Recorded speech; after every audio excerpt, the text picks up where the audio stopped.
Everybody, welcome to another episode of the Unsecurity podcast. This is episode 103. The date is October 27th, 2020, and I'm Evan Francine, your host. Joining me is my good friend and coworker, Brad Nye. Good morning, Brad. Good morning, Evan. Glad to have you back, man. Yeah, I feel much better. Good. Also joining us for a second week in a row is our good friend and founder of the PsyberReslience project, Neal O'Farrell. Good morning, Neal. Good morning, guys. Thanks for inviting me back. I guess I didn't mess up last time. No, man, the conversation was great, and that's kind of the reason why we wanted to have you back. I think we talked so long that we never got to news, which is good because news is just filler. But the conversation was great, and judging from the feedback from how many people listened to the show, people found it really intriguing. So here you are. Let's do it again. Good. I hear that. So catching up real quick, what's anything new in your life? Anything new with you guys? Exciting things? We had some tragic news yesterday. Our neighbors are not doing trick or treat this year and refused to give me the candy. But other than that, it's pretty smooth week. Drop your address in the chat, man. I've got candy. I'm trying to get rid of it. All right, okay, all right. We'll set something up because it's not so much the candy as the free candy, Well, if you're not gonna use it. well, my wife has a tendency. I don't think she understands. Well, if you look at my body, either I don't understand or she doesn't understand, or we both don't understand portion control. She's a thin little thing, but man, she's buys candy. There's candy all over the house. I swear we got like 5 bags, and we'll have like 3 kids. So yeah, I want to get rid of it. Okay, we'll set something up. We'll get you'll be my candy dealer. There you go. Yeah, we're not doing the trick or treating this year either. My daughters are a little older, so they're not into it. And my son, we bought some candy for my son, and he's like, "Cool, I'm good." Nice. Yeah, How's that? We had about 1,000 kids last year. Wow. 1,000 kids. I thought we were busy. We had probably a couple hundred. Went through like 2 20-pound or 2 10-pound bags of candy. Yeah, we got like 3 kids. It might be the Doberman Pinscher we sit on the front porch that we haven't fed in. Other neighbors know you. That's true too. I'm the guy with the pickup truck, guns, beard. Yeah, I'm prototypical. It's the beard thing. Yeah, for sure. So Brad, how's Zach? How's the family? Doing well? Yeah, he's doing great. We got good news from his testing for like reading and math. He scored 99th percentile for both. Got put into an advanced math class as a kindergartner, which is awesome. It's like doing multiplication on his own. I think it's Dan Cummins, a stand-up comedian. He said, having smart kids is a lot of work. Sometimes he's jealous of when he goes to the mall and sees like the parents live with the dumb kids where he can just plop them down in front of the TV with some chips and have some time to himself. Smart kids are always asking questions and want more stuff. It's like, yep, that's about right. True. Well, and to Neal's point before we started the show, right? Neal, when did you have your first Guinness? First whiskey 3 months old. First Guinness 6 months old. So yeah. That's the Irish way to raise kids. Maybe we should adopt that. Yeah. Yeah, it explains a lot about the Irish, I think. Gotta love the Irish. This is when I wanted to stroke my beard, and as I put my hand up, I realized there's nothing there. Right? Yeah. Sometimes you do that. Like we do the shit show on Thursday nights, and Chris Roberts has a long beard like mine, and I'll see him stroking his on the video, and then next thing I know, I'm doing the same thing. I'm like, stop it! What the hell? Mm. It's a Gandalf thing. Mm-hmm. Well, yeah, it's actually scientific. It's wisdom. Yeah, right. Okay. This is all wisdom right here. All right, we'll go with that. Callers, if you know There you go. If you have an alternative theory on this, please call in. There you go. Yeah. So Neal, thanks again for joining us this week. Last week we had a great talk. So great, in fact, we didn't have time for the news. No matter though, most people I think can read. I think most people probably don't read. But if you wanted to read, you could still find the news online. There's a thing called Google, and you can type, security news and find that stuff too. Anyway, we talked about your background. Both of us shared our personal struggles with mental health. Brad, you didn't get to share your personal struggles with mental health, but you probably don't have any mental health issues anyway. So, Right. so we're good on that. What are you doing in security? Yeah. Brad, you got stories. Oh yeah. We've talked about bad jobs and stress and things. But I've always been, not to say I haven't struggled. Absolutely have had issues and struggled with it. But I don't know. My personality, I'm pretty laid back and just don't let things get to me very often. And so, I'm able to most of the time let it go and not get bogged down by some of that stuff. But it absolutely happens. Well, before you jumped on, Brad, Neal and I were talking about how, one of the things, so I was involved in an incident response on Friday, and, and the one I'm talking about. And it's just like, you couldn't have handled this any more poorly, I don't think. In terms of, you called the wrong people, you called too many people, you had the FBI involved, you had the Department of Homeland Security involved, you had the local sheriff's department involved, you had another company involved, you had the insurance company involved, and then you had us involved. It's like, what in the hell is going on here? And the fact that you were so poorly prepared, yeah, it led to just this cluster of. And so in our job, there's lots of things that we see all the time. I don't think it's probably all that unlike, maybe first responders in some ways. We don't see, body parts, but we see things that we want I can't even tell you how bad I want the world to know how poorly this company treats information, because they have, yeah, you shouldn't be in business. You shouldn't be in business because people trust you, and I'm gonna start saying swear words, but you can see how I get heated about this. Well, that adds stress. Neal, you were talking about cortisone levels in the last podcast. The hell, pissing me off. And where do I go with that?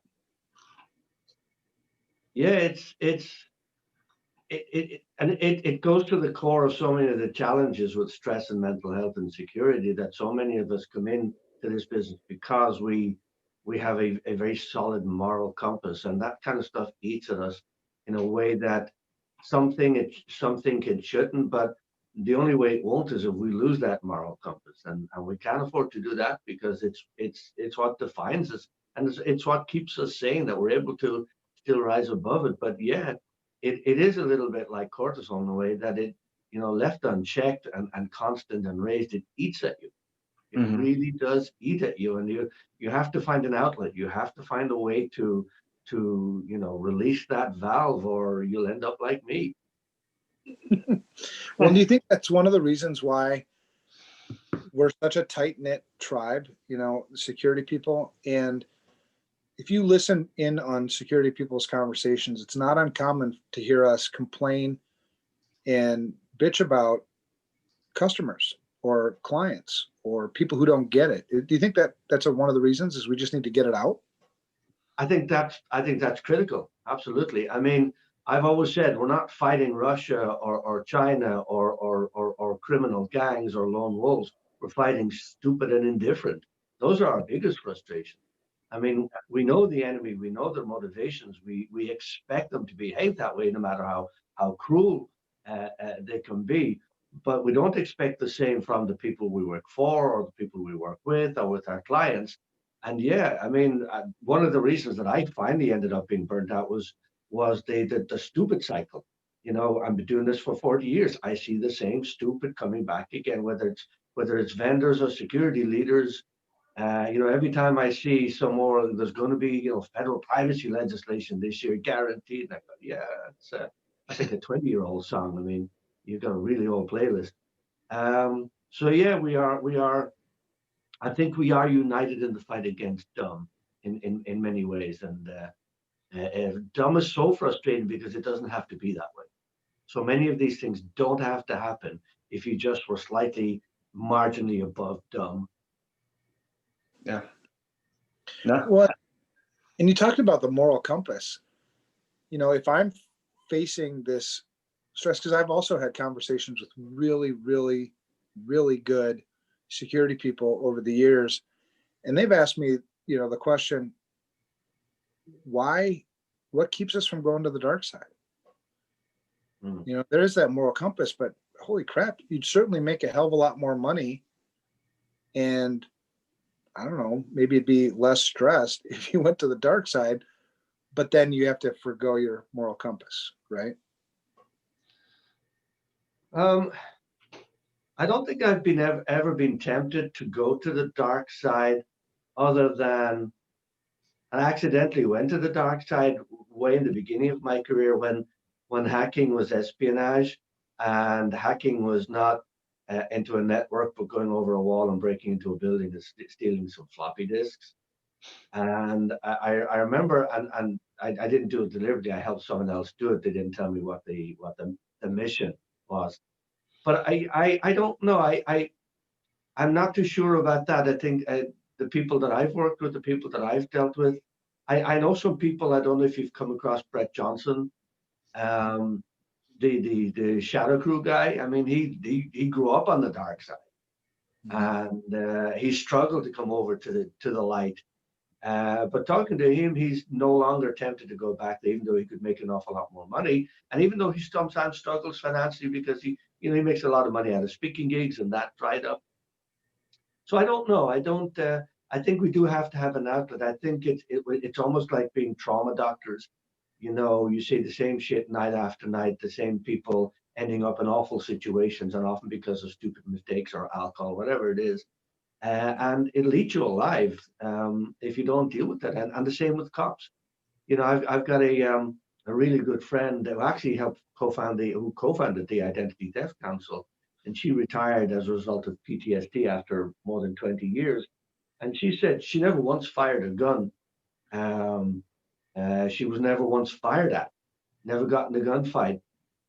But she said it's the accumulation of being first on scene at a gory traffic accident, of Right. picking the 2-year-old out of the pool, of her, pulling a dead body out of a stream after it's been there a couple of weeks, and her fist goes to the chest cavities. And it's the accumulation of all those things that finally breaks you. And she only found out after she retired that there were tools and techniques and systems she could use to compartmentalize that and not let it eat her up. And I think that's something that we haven't done yet in security. I don't think, because there hasn't been enough focus on this topic, right? Yeah, I was going to say, I think that's probably one of the good things or one of the ways that I've been able to do it is I think I've been really good at being able to compartmentalize it. And when I'm, obviously we're never truly off, all right, especially when, you're coming up in IT and 24/7 type support, but being able to say, this is now personal time, this is family time versus work. If work comes up, then sure, we'll switch back over. But I really try hard to make an effort to leave work at work. It's been a little more difficult, I think, this with everything being locked down and being in the house all the time. Right. But I have an office, I work in the office. I don't take my laptop out of the office. And when I'm not, on the weekends, I really try hard not to come in here, just because, it's that separation, it's that chance to get away and kind of decompress. Well, that's Yeah, one thing I heard about you, Brad, is your ability to set boundaries and stick to them. I'm not that way. For instance, there are no 2 mornings I get up at the same time. Since forever. And I've tried so hard to change that. I'm like, I'll set my alarm 6 o'clock. I'm just going to get up every morning at 6 o'clock. And then what do I do? This morning I got up at 4. Yesterday I got up at 3. tomorrow, I have no idea what time I'm getting up tomorrow. I mean, I'll set my alarm and get up whenever the hell I feel like it. Why is know what I that? Do you know? I think it's, well, I don't know. It's been a conundrum for me for a while. I think I'm just a person who hasn't been built for routine. It's not a skill. It's not a gift of mine. And so when I finally decided that I was going to give up trying to be something that I'm not and just embrace that this is the way I am, then it became a freeing experience that I'm just this way. And it's okay. I'm going to use my gifts to the best of my ability. I'm going to minimize my weaknesses. So if I'm all random like that, well, then I'll try to find time during the day, maybe to take a nap. My wife has certainly adapted to it, so it hasn't affected, home life, but I admire people that can set boundaries and stick to them. I'm not that guy. Is ADHD play any role in it? It's just you can't shut down. I think so. And I just, I'm random. Like Sunday I decided I was going to get my guitar out and start, playing guitar again some more. Friday I decided I was going to get my Arduino out and I want to build a rocket that can shoot down drones. I mean, who does that? Just another day. Right. In the head of heaven. That's interesting. Because I know I've had those days where, that was a problem where you couldn't shut down, right? Just your mind just going at night. You're about to fall asleep, and all of a sudden it's like, hey, what about this one problem? And then it's just go. And I think having gone through that and building out like routines and building out, okay, this is what I need to do if this happens, do these things and write it down. Or, if I can't get to sleep, get up, I'll do some walk around the house just to kind of change the situation, right? If I'm laying in bed and just like, oh my gosh, I can't sleep, just get up and walk, come downstairs for 15, 20 minutes, reset, and then go back up. And, I think it's difficult. I can understand where that would be stressful for me. I wake up occasionally early where I'm just like, all right, I got my 6 hours of sleep. It's 4 a.m. and I'm ready to go. But most of the time I'm pretty good at keeping that routine. Yeah. Yeah. I won't say I'm the opposite, but I'm certainly very different. I can sleep soundly for 8 hours. I can sleep soundly for 10 hours if you leave me alone. And I'll also nap during the day. And it's depression. It's the chemicals in my body, and I'm constantly fighting, and it's actually beginning to work. You're trying new techniques to recalibrate they call them depression apps. It's a well-recognized side effect of depression. It's a way for the body to cope with the turmoil in your mind. It tries to switch off by forcing you to rest. And it's also a way that the body deals with cortisol. If you're constantly stressed, you have we talked about this last week, high levels of cortisol. Cortisol is the creation of energy. Your body gets tired constantly creating energy. And it says, time out, you're going to nap because that'll stop you being stressed. You'll stop creating energy. The body can go back to its normal level. And so yeah, I'm kind of the opposite. I wish I could get away with 3-4 hours a night. But I have been that there's a lot of science around the long-term negative impacts of not getting less than 8 hours solid sleep a night. And it's not just you'll feel better for it, but it actually connects to aging, to cognitive decline, to memory, that the body really, really, really wants you to sleep solidly for 8 hours, no matter how you manage it, naturally or pharmaceutically. It really, my wife is a little bit like you, Evan. She's in bed for 7 or 8 hours, but she's only sleeping for 2 of it. And she's now beginning to realize that that's not good for anything. It's not something to be proud of. It's not a badge of honor. That's interesting. No, but I think, one of the, when you take an inventory, one of the things that, when I take inventory of me, right, who I am, what's going on, what my brain is saying, who I really am, you recognize that there are certain gifts that you have and certain weaknesses that you have. And I read a book, Strengths Finders, right? It's a very popular book. And when I read that, it was like, yes, capitalize on your strengths, minimize your weaknesses, because other strengths are, very introspective. I'm constantly reviewing me, like, I don't point. So, and that also leads to the fact that I don't point fingers at others before like asking myself, what did I do to contribute to this problem, which then becomes a kind of a good leadership attribute. But discernment is also a gift. It's difficult. It's not that I can't be fooled, but it's difficult to fool me because discernment is just a gift. But there are certain other things that are weaknesses I don't exercise like I should. So body wise, mentally, I'm pretty strong. Spiritually, very strong. Physically, yeah, fuck it, I guess. Excuse my language. Well, one of the things that I realized is, and it was a real wake up call, slap in the face type of thing, is with this lockdown. It's basically been 7 months that I've been working from home, and I didn't realize how out of shape I had gotten until I started playing with the kids and was like, oh, holy cow, we got the Ring Fit for them. And they're like, do it. I was like, all right, fine. And I did it was like a 5-minute jog, and you're doing exercises and squats. And I was like, at the end of it, I was like, okay, that's a problem.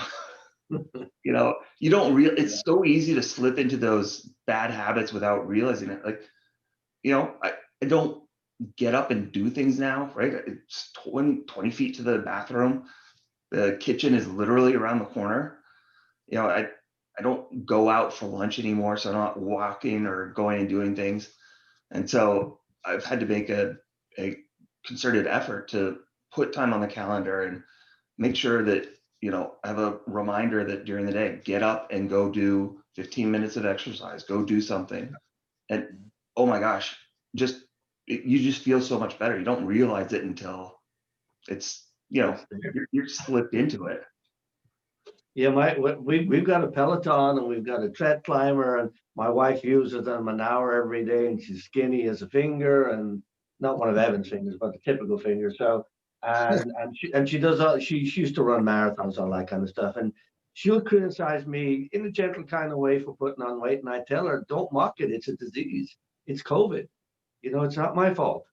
But yeah, and again, coming back to these brain chemicals, and I think it particularly affects people in security. A lot of times they work alone anyway, even if they're physically around other people.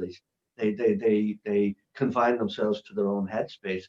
But it's this thing, oxytocin. It's one of the most powerful chemicals that we have in the brain, and it's the chemical, it's the hormone that allows us to create communities. So it's fundamental to the survival of humans. But it's also the cuddle hormone, the love hormone. It's the hormone that makes us appreciate therapy animals, want to hug a cow, and all that kind of stuff. And if you're not socially engaged, it goes down. And it really does make you feel bad. It makes you feel lonely. It makes you feel even more isolated mentally than you are physically.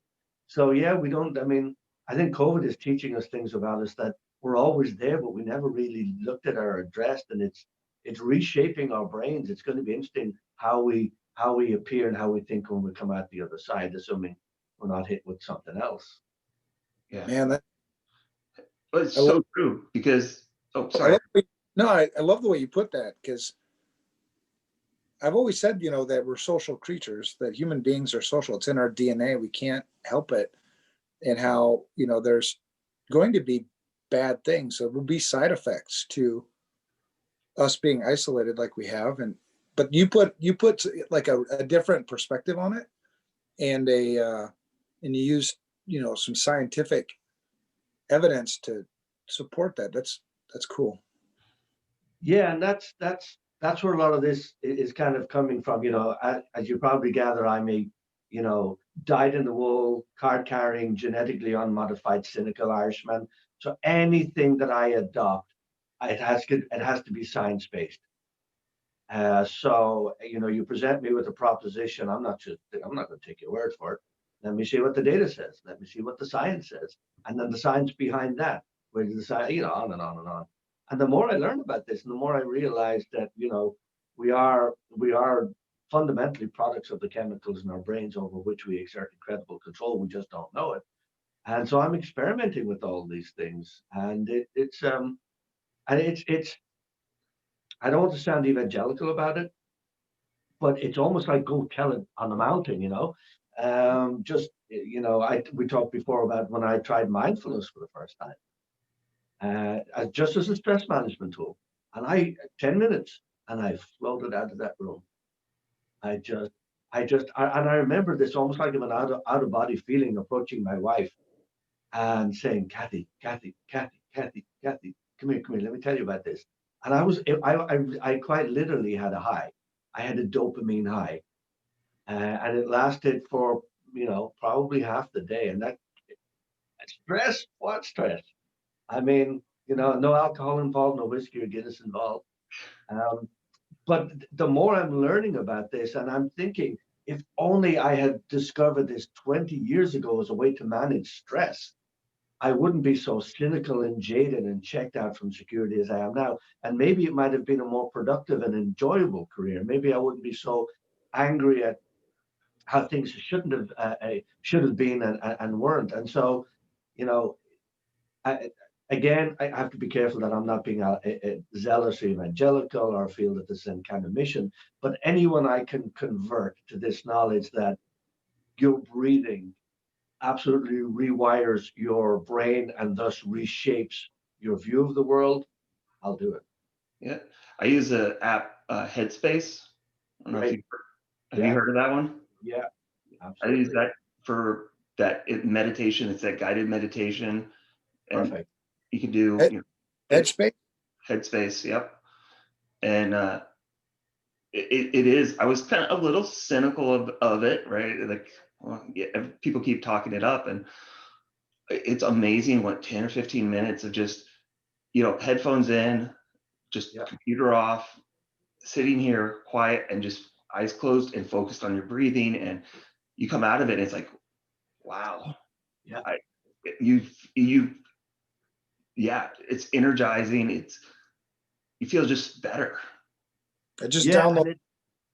And it helps in so many different ways. And again, it's because you're lowering your cortisol and you're bumping up your endorphins and your dopamine, all that kind of stuff.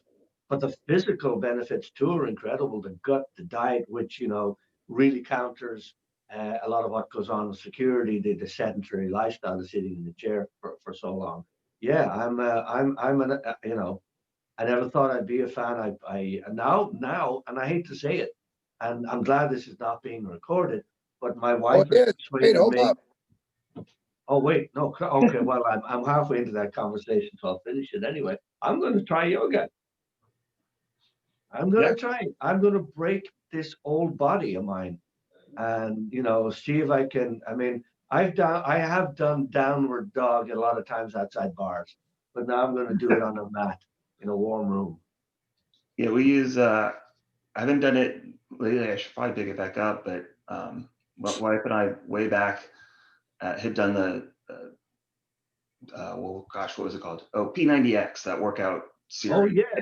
And they have like yoga. yeah, I hate that guy.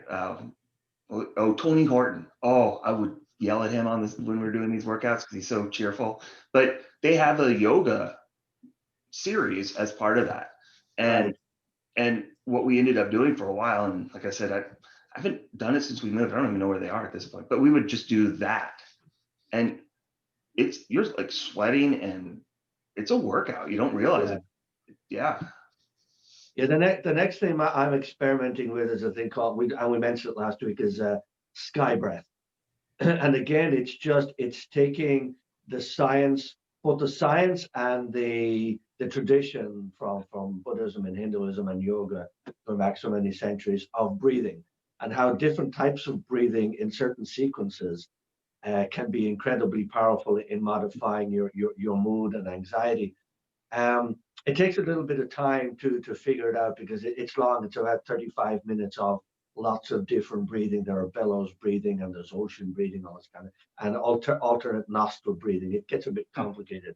But what drew me to it was a Yale study where they had Iraq and Afghanistan veterans try it who were dealing with PTSD, and they saw effects within a week. I mean, normalizing their anxiety to normal base levels within a week, and then sustaining that for a year afterwards. And I thought, all right, I've heard of Yale; they're pretty credible, and there's a lot of other supporting evidence, and all the yoga files saying, yeah, we've been telling you this for centuries. But that's the next thing I'm going to try, because it takes mindfulness to a much higher level, because the science around how different types of breathing affect different parts of the brain. So I'll let you know how it goes. That's interesting. And what's that called? Sky Breath, SKY, and the SK stands for Sudarshan Kriya, I think. Sudarshan Kriya Yoga, SKY. It's proprietary. There's an organization that has developed it, a yogi, I think. But it's, yeah, I mean, you know, psychologists, psychotherapists are practicing it and raving about it. And yeah, it's, let's all try it together, shall we, and see how we, but it does involve a time commitment. Well, you said it takes mindfulness to the next level. Maybe I should start with mindfulness first. Yeah, if you haven't tried it, try it. And remember, and I'll send you some links where you can learn about it. But yeah, the most important lesson that or I suppose instruction or piece of advice before I started was, it's not really meditation. You're not trying to tune things out. You are accepting everything. It's about being in the moment. So you accept everything that's going on around you without judging it.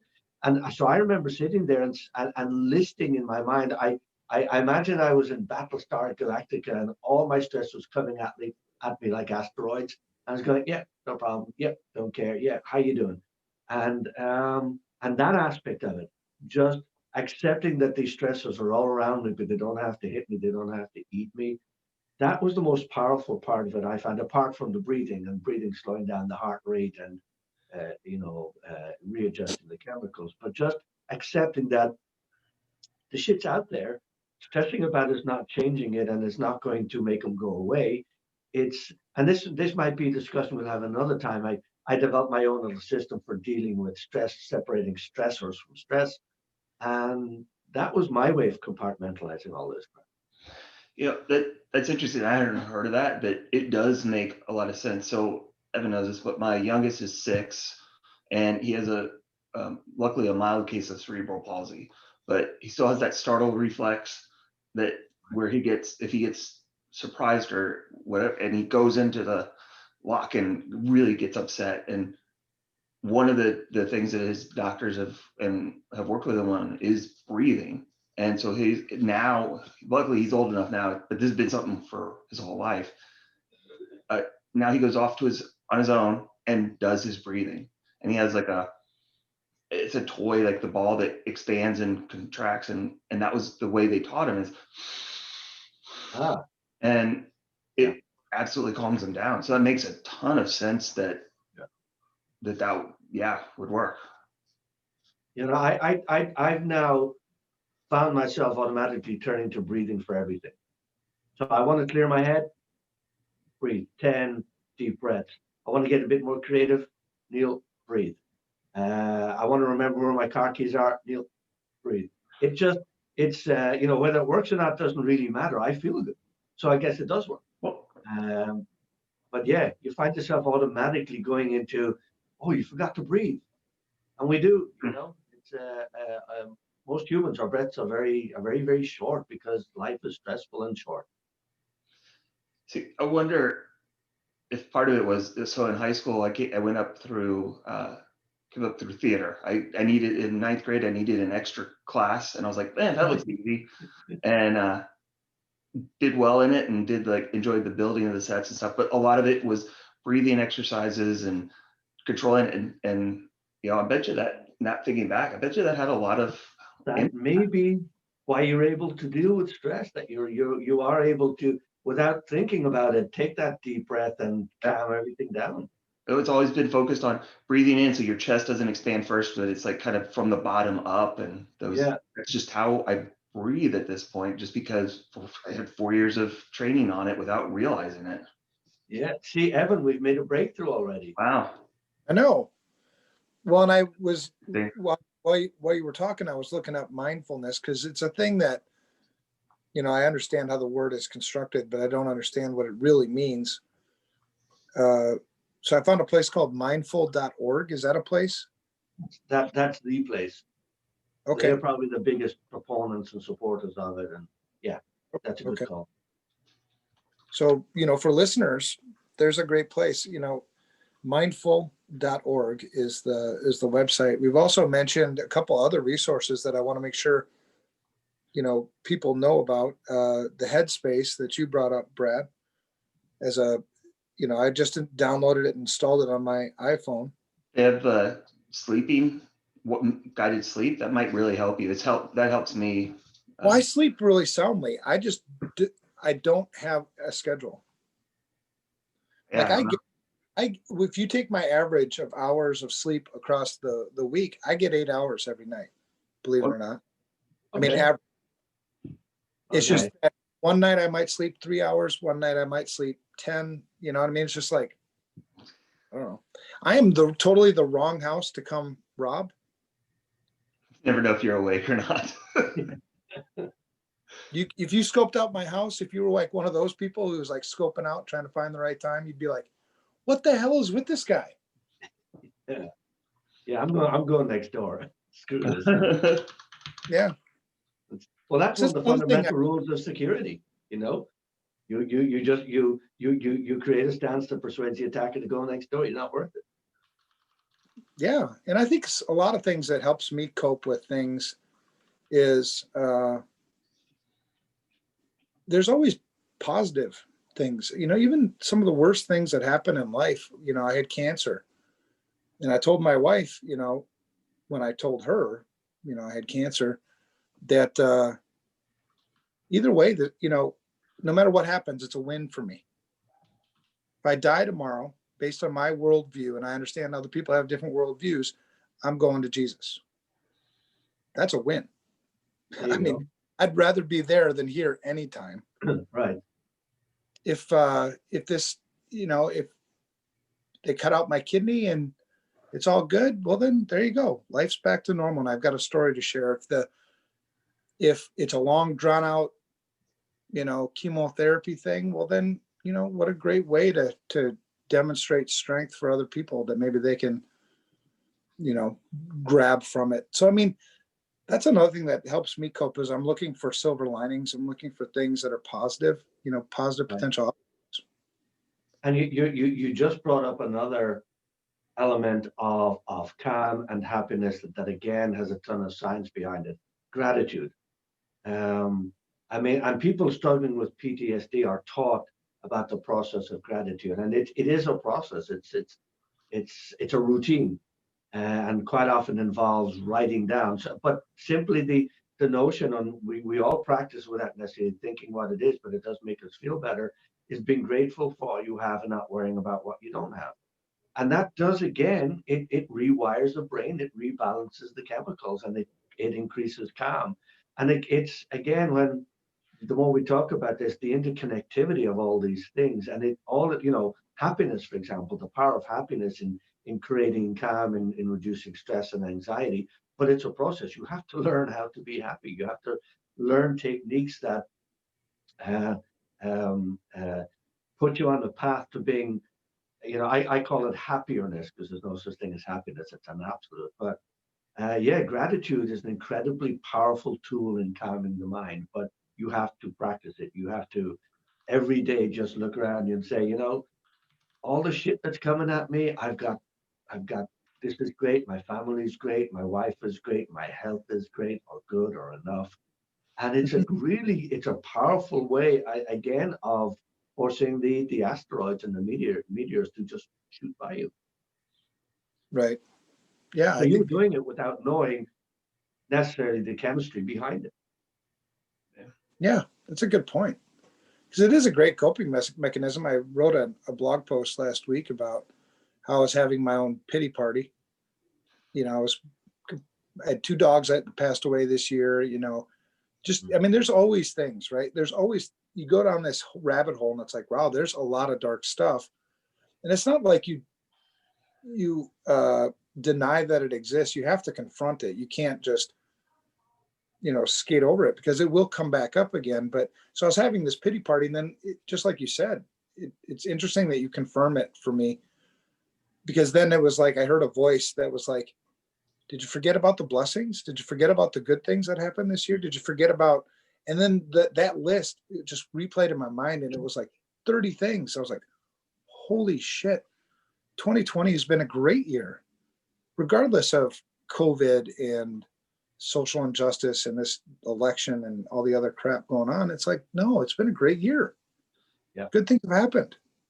It's interesting what you mentioned that, because it is easy, especially we've kind of talked about it. I have this I don't know, nebulous role, right? I'm not really part of anything in particular, but figures in a lot of things. So it's kind of it's a new experience for me. And I was struggling with, what am I bringing value, right? Especially being isolated. And this is, it's hard, especially when you don't see people, and you're just kind of helping a lot of different areas. And one of the things we do is quarterly with our VTO is the rocks for attraction, and sitting down and writing out everything that I'd done, the different documents that it was like, oh, wow, okay. Yeah, good. It made me realize what I had accomplished, because you don't see it day to day. You lose sight of the big picture really easily when you're just constantly moving all over the place, and then stepping back and going, okay, what happened? What did I do? What's gone on? And it's like, yeah, okay, good. Yeah. And now, Neal, does mindfulness help with that? Does mindfulness help with you just stopping and just kind of identifying things like that? Yeah, it does, because if only for the fact that in order to practice mindfulness, you have to stop. And for someone with ADHD, you get it. I mean, telling me to sit still for 10 minutes is I can't sit still for 10 seconds. I'm physically and mentally, I can't. And so the first time I tried mindfulness, it was a nightmare. It was just, my mind was raging, just, as it always does, so many ideas, so many plans, so many schemes, so many worries, so many things that I've got to take care of and fix and all that kind of stuff. But coming out of it, because it had calmed me right down, I was able to suddenly, I mean, I sound like Monty Python, always look on the bright side. I was just, like I said, when I floated to my wife, it's like, nothing's bad. I've described it repeatedly as this euphoric sense of calm and peace. And that's as close to, happy nirvana as I've come in a long time. So it certainly made me grateful for the moment. It made me grateful that I'd found a tool that actually worked for me. It made me grateful that I listened to my better angel, and instead of being cynical and scoffing at it, I said, just try it. Just shut up and sit down for 10 minutes. Do what you're told. So yeah, and again, I go back to it. It's all interconnected. It's helped with my outlook on life. It's helped with my happiness. I was unhappy for years. I didn't know what happy was. I was just joyless. I couldn't. I just, any place I was, I wanted to be someplace else. I was just, people were boring me. I was, I had these voices raging in my head. You don't know what you're talking about. You should live in my shoes. And it's just stupid talk. But yeah, it's and I think it's an incredibly powerful tool for so many things that most of us are dealing with the same things to different degrees. Whether it's. I mean, I talked to a good friend yesterday, and he's only a newbie in security. He's only been in it for 22 years. So I was just saying, Give him time. You're in my shoes, but he's just jaded with everything. And you know, he's very politically involved, and he's very morally focused, and he was angry at how the world was, you know, not doing what it was supposed to do, and doing what it wasn't supposed to do. And and then I say, what's really bugging? He says it's just the security thing, and it was just, you know, he'd been doing it for so long and nothing's changed, and he was just frustrated that he wasn't leaving a mark, making a difference. Same old stories, same old people, same old faces. And then he just sat back and said, I'm so grateful for what I have. You know, my health is good, my family is good, my kids are fantastic. I got a beautiful house, I got a great girlfriend.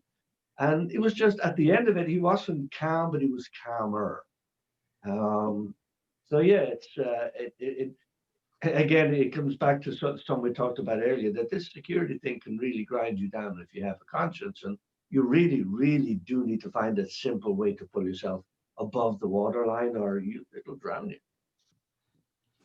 Well, and, you know, in a lot of things that we've been preaching recently about security is we need to slow down, right?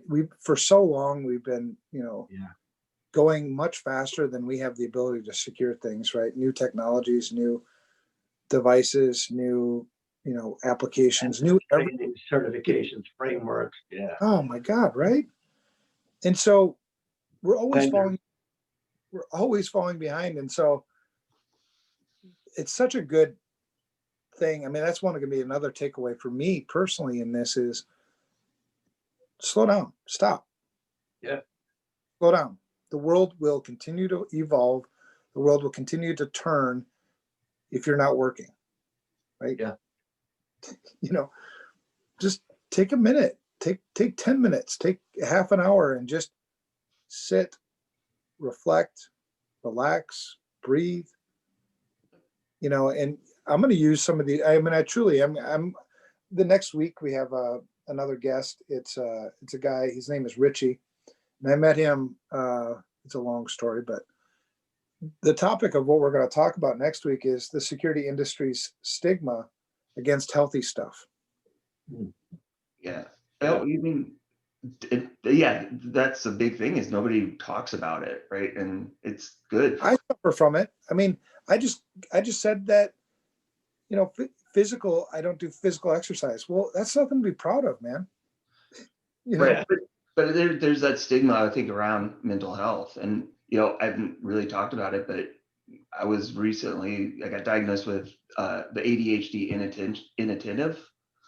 And it was like going through that and then getting that and reading about it. And it was like, holy crap, so much makes sense now. Yeah. Like all the other things in school and coming up. And, you know, if you watch me, and I think it's made me who I am, which is a good thing. Right. I have to have things documented a certain way. I have to do these things because I had to do it that way to overcome some of those issues. And it's made me really good at some of the things that I do. But getting that treatment for, you know, finding out about it and just, it was like, you know, the angels, the light shining. It's like, holy crap. Yeah. So, I mean, yeah. And it started with, I just started talking with my doctor and was like, I'm really struggling with these things, and went in and did the whole, I don't know, it was all ridiculously long tests and all sorts of questions. And I was like, yeah, no, you're like, it's not a severe case, but you absolutely have this. And it's like reading Congratulations. it. That's like, What? yeah, well, And there's a thing too, and it comes back to perspective. And we old guard need to teach the new guard about this, because to learn it over time is a big price to pay. But, you know, like I keep saying, doing it for 40 years, the most valuable thing that I got from it was perspective. You see all these cycles come and go. You see all these ideas and people and vendors.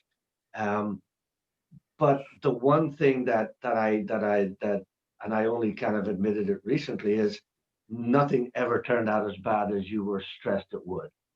And if you learn to accept that now, you're not going to get fired because you failed or you didn't show up or you're not there 12, 14, 16 hours a day.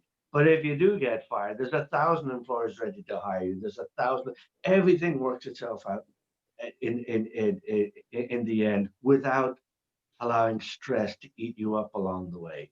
And that's the one thing that I've learned from all this. And we talked about it before. I've been in some really stressful situations, and all self-inflicted. I chose them.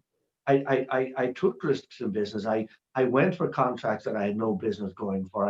I worked in environments that I really was, talk about imposter. I was a complete charlatan. But I layered the stress on me. But this is one of the most important things we have to that we have to teach to other security professionals. Forget the stress. It's not worth it. It doesn't change anything, and nothing is ever as bad as your worst demons scream it is.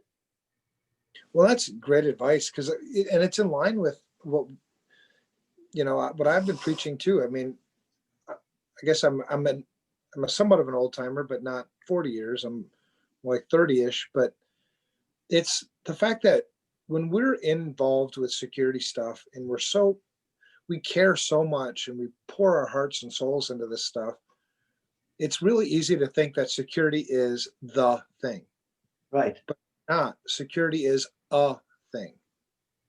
It's not the thing. There's so many other things in life that happen that you need to pay attention to, that you need to focus on. That perspective. I've also said the easiest way to tell an inexperienced or a bad CISO is their inability to put things into perspective. They can't put risk into perspective. They see one vulnerability over here, and it's like all hands on deck, that thing. Meanwhile, the house is burning down. Yeah.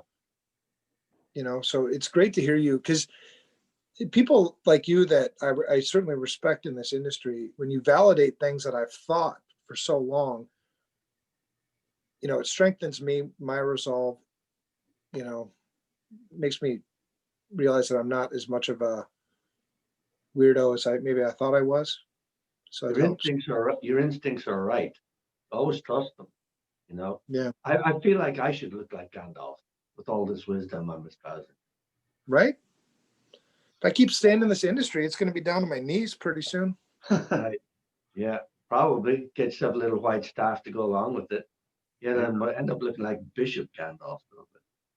Well, I think it's like Play-Doh, right? If you put enough pressure down, it pushes the Play-Doh out. So there's a lot of pressure here, and this is the Play-Doh. Right. So it's a cranial beard. Yeah. All right. Keep going with that. That's one instinct you should not trust. No. Well, and I think another thing that really helps for me personally is, and I know that not everybody is married, not everybody has a significant other, but everybody can build a support structure around them. My best friend by far is my wife, and she's the only person that can really corral this craziness. And just this last year, she was mentioning in July how I wasn't myself. She says, "You're not yourself. You're more on edge. You're crabbier. And I'm like, well, actually what I said to her was, you don't know what you're talking about. Leave me alone. But then we went on this road trip to South Dakota, just her and I, where we got away. And it was a time, and to you guys' point, I got away. We were pulled out of the day-to-day crap, spent some time together. And then that's when I realized how she was right all along. I wasn't right. Mentally, I was messed up, but getting away was so therapeutic for me. And for all I know, it might have saved my life. You know what I mean? But if I hadn't had that support structure, I'm my own worst enemy. Yeah. Yeah. And the trick is figuring that out before it's too late, which is why these conversations are good, because if we can spark in other people, maybe I'm looking at this all wrong. Maybe I'm looking at myself all wrong. It's, early intervention. And it's the most frustrating thing is it's common sense, but common sense can often be the most obscure. It's the stuff at the end of our nose is, unless you're cross-eyed, you don't really see it. Yeah. Well, I think another thing we do a lot with security stuff, like when I talk about support people, and I think of the people in this industry, you know, what I used to do when I was younger was we'd all talk about security stuff, right? We'd get together, talk about this exploit, this hack, whatever, you know, and it was all work, work, work. And now as I've gotten older, I realize a lot more of my conversations with people in this industry are more personal. Right. It's more investing in people. Like Brad, I know about the struggles that you've been going through, and you know about mine. Right. You know, yesterday I took a call from a friend of mine out east who, you know, super good guy. And he called me to tell me about his daughter in treatment and how she's struggling with it and how she's been, you know, in treatment for a couple of months, and she almost walked out yesterday. So he's struggling with that. And it's like, we're not talking about security stuff. That stuff is secondary, right? It's cool. The older I get, more about that. I worry sometimes though that the reason that we're doing that is because we're dealing with so much pressure, self-inflicted or otherwise. We're about to blow, and we're reaching out in ways that we never did before because of that reason. We realize that something's wrong, and that if we think or talk about security and then we're crying out, and so that's the dark side of it. But if you're connecting with people in the same industry on a personal level and not on an industry level, that's good, because that's the way to compartmentalize. That's the way to shut that door when you leave. That's incredibly important. I just worry that so much of it is more of a cry for help. It's that I need human contact and connection and interaction far more than I need security right now. Mm-hmm. I need a hug, you know? Yeah. Right. Well, and that cry out for help is, I think it's a good sign too, because, you know, we're trying to fight this stigma that it's okay. It's okay to not be all right. Nobody's all right. I mean, nobody's like normal. What is normal? Right. I don't even know what the hell that means. Yeah. I can't remember the last time I came across someone who was joyfully, blissfully happy. I mean, I've come across people who say they're very, very content. And I look at them and they're, you know, again, it's just different wiring and different values, but they've never wanted to achieve anything. So they've set themselves a very low bar. They've simply been content with existence. And that's fine. If that gets you through life, that's fine. But you know, if you're wired to really want to make a difference, to protect others, which is a big motivation in security, or you want, you know, you're interested in technical breakthroughs, whatever it happens to be, you are going to create a lot of unnecessary stress. But most of the people that I found who are content or happy tend to be people who, how do I put this without being harsh on them? They really wanted to achieve nothing. You know, Right. a yearning for achievement puts a lot of pressure. Oh yeah. Self-doubt, failure, feelings of inadequacy, pressure to do something now, pressure to leave a legacy, all that. Yeah, for sure. Huh. Well, so here's what I'd like to do. We'll recap. So the tools that we talked about, Headspace is one, mindful.org is another. Neal, you mentioned one more that was kind of taking mindfulness to the next level. What was that again? Oh, Sky Breath Meditation, SKY. And so if you just Google it, it can be hard to find detailed information on, because it's proprietary and the people who created it want you to pay for it. It's not particularly expensive, a couple $100 to get into this system, but but try that. But also there's an organization called the Greater Good Science Center at UC Berkeley. And so they coalesce a lot of this. They bring a lot of they hunt down a lot of the great science and a lot of great studies and make it more digestible. But they're very much focused on all the interactions between brain chemicals, stress, happiness, mission, meditation, mindfulness, all that kind of stuff. Really some fantastic articles. Big UC Berkeley, very, very science-based. So that's one of the places that I found that early on was a tremendous resource, because it allowed me to cut through a lot of crap.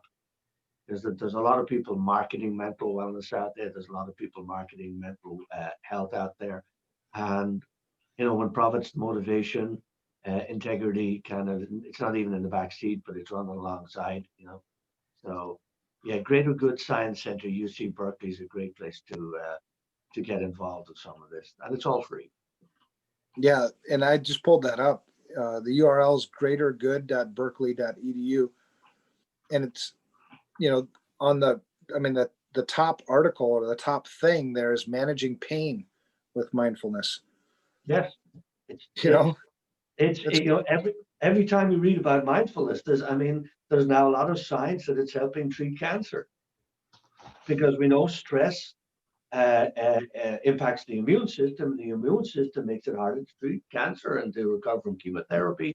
So yeah, mindfulness is I won't say the new God, but it's certainly, the more you read about it, it pops up everywhere. It's almost like the universal cure for mankind's self-imposed fractures. I call them stress fractures. Well, and here's other ones that are right on the homepage. Can America make a course correction? We've done it before. And then 8 questions that can help you survive election stress. I mean, who the hell isn't stressed out by this damn election? Right. Yeah. I mean, I'm going to spend half the day on this site today, man. So thank you. Yeah, it's like I said.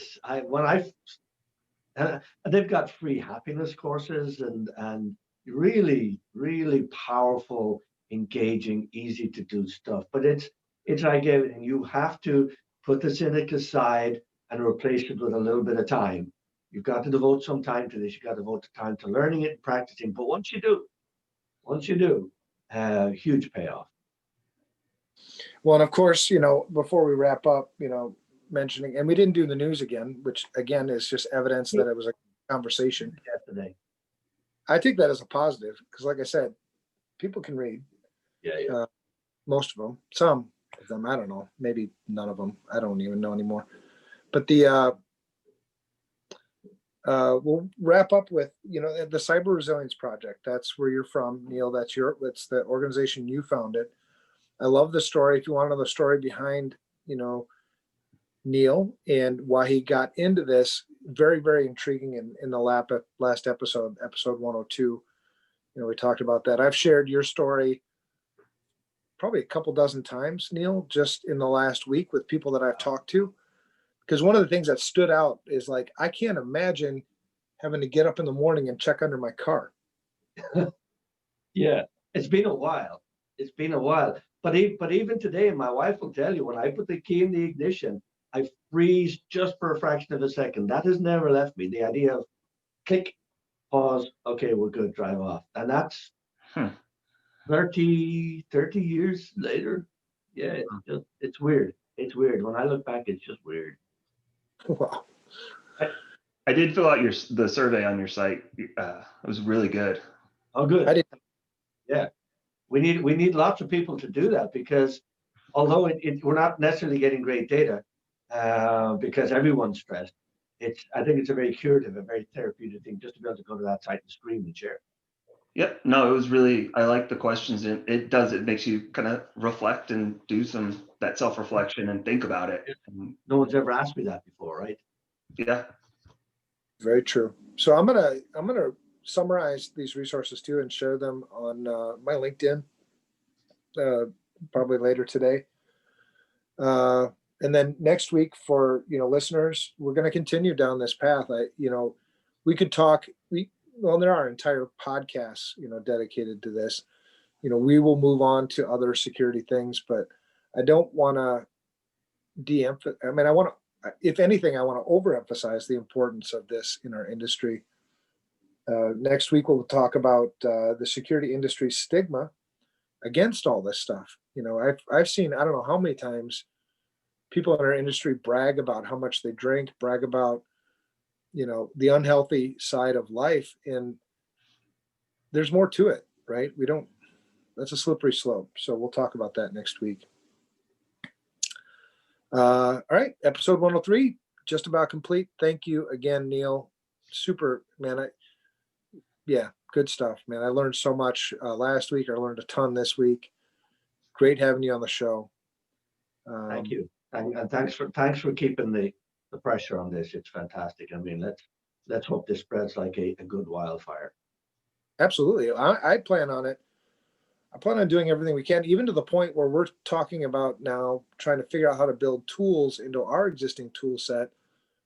What role does mental health play in the black and white sort of risk assessment stuff, right? There's a risk play here that we need to figure out too. Let's say that, so that this is not going away for sure. So Brad, your homework is to try mindfulness for 10 minutes and come back and tell us what you think of it. absolutely. Yeah, I will. And I will spend time on the Greater Good website. And I did download and install the Headspace app. Me being ADHD, that's like 3 things that I did, and I'll probably do another 5, and none of it will make sense until something settles. So we'll see. Yeah. Brad, I'm glad you're back, man. Yep. Glad you're feeling better. Any shout outs for either of you this week? Sometimes we do shout outs just like, hey, somebody's at top of mind. I just want to say, hey, shout out to you. Anything for you guys? Where to begin? One little tool that will maybe people will try this. I don't want to weigh people down too much with tools, but Wobot. I'm trying an AI therapist called Wobot, WOEBOT, and it's just an app you download to your phone.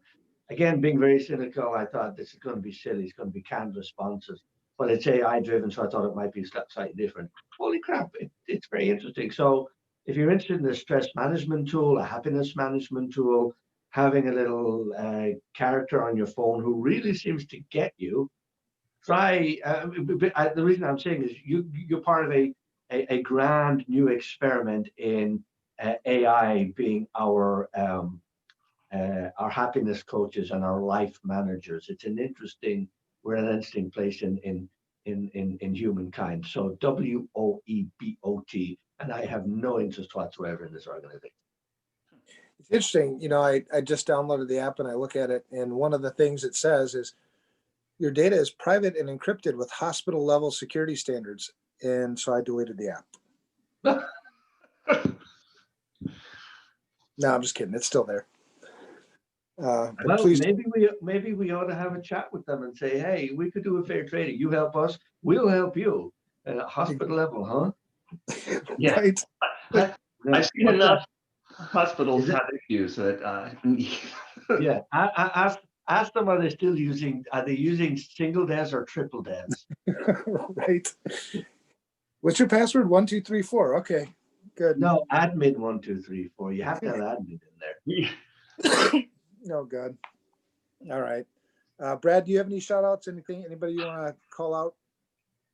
I just the team, like looking at the consulting team and the tech services and IR, and just, it's been difficult for them, I think, to go from kind of Q2, Q3, where nobody wanted to do anything from a client perspective, to they're like over 95% calendars full through the end of the year. And it's just ramping up and picking up and getting things done. It's just awesome to see. Cool. Yeah, fourth quarter, man. That's how it rolls. Mm-hmm. I'll give a shout out just to the Security Studio team, since you did FRSecure. We already exceeded, as you know, we became cash flow positive for the first time. There's 2 companies. That's one of the others.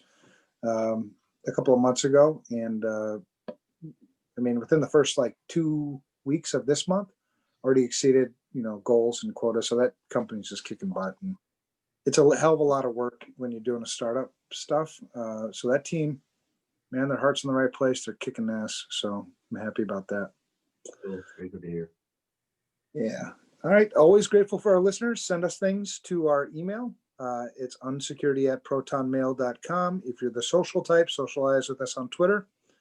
I'm at Evan Francine. Brad's not very social, but he does have a Twitter account. He's at Brad Nye.